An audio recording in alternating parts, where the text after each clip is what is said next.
What's going on, guys? So welcome to the first ever episode of Angel Media. Today I'm going to be talking to you guys about how to be unique when you're marketing.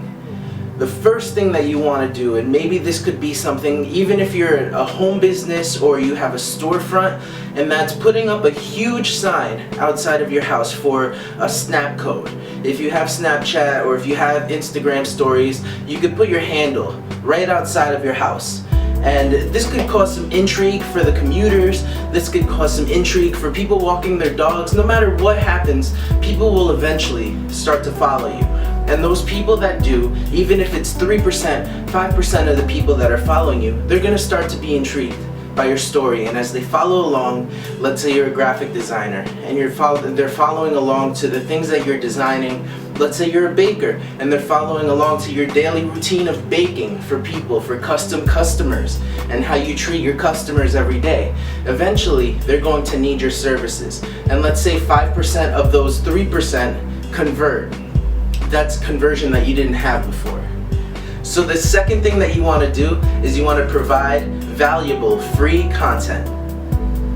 In a world where we have tons of people selling people on how to sell people, you want to provide valuable content and you want to be the specialist in your area. If you're not the specialist in your area, then you should not be providing people content. But you want to become the specialist in your area. If you sell cameras for a living, you want to be the person that's putting out content on how to sell cameras. You want to be the person that's putting out content on the best lenses, on the best frames, on the best tripods, on the best lighting. You want to be able to put out content on the 5 best reasons to shoot outdoors, on the 5 best reasons to shoot indoors, the 5 best places to shoot in New York City. All of these things that are going to be helpful to your consumer. You want to be able to put out content for people on the daily, regularly, to make people trust you. When people trust you, they will buy from you. And when people do that, you are going to be able to convert. And yes, this is a blog. But don't be fearful. You can make almost any website that you have now into a blog. If not, there's a great thing called medium.com. Get on it. The third thing that you want to do, and this is probably underrated, but this is very important, you want to look fancy.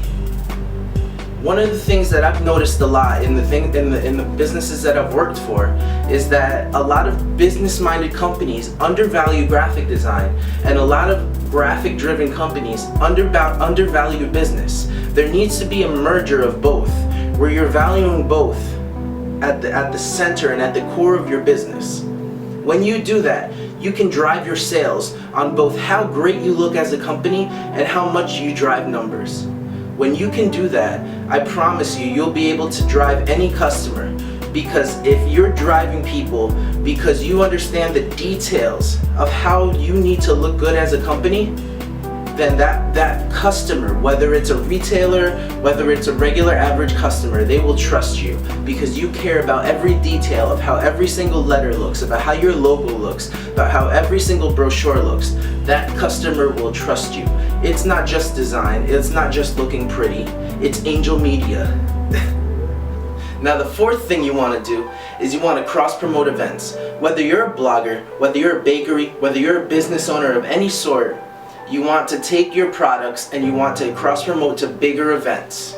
You want to host events, you want to take your product and you want to sample them to bigger events. Just make sure whatever you do that they're in your wheelhouse. You don't want to be a bakery cross-promoting with biker gangs. That's just not something that you want to be doing. So make sure whatever it is that you do that it's worth your while, or else it's just a bad business move and you're giving away free product with no ROI at all. The last thing that you want to do is that you want to seek brand collaborations. This might not seem like a natural business move to most business owners, and this might seem more of like a blog-driven thing, but I promise you that this will be something that seems more organic than you think once it's done. Think about Nike and LeBron. Think about Apple Music and Taylor Swift. This is something that is just naturally done, or just naturally works once you've seen it done. Now for bloggers, they do the blogger for blogger, share for share kind of thing. But for brands and for companies, this is something that they do all the time and you just may not notice. Think about if you're a wine brand and you need to get your brand or your product onto shelves. You may call somewhere that sells fancy dresses, or you may call a cigar shop and you may ask them to put your brand of wine on their shelves because their brand is parallel to yours. It's not competing industries and you need to get it onto shelves of stores. So something that needs to make sense, you have to collaborate with other brands that are parallel. And that's my final thoughts. Thank you for watching. This is Angel Media, angelmediabranding.com. I'm Angel, and I hope this has been of great value to you.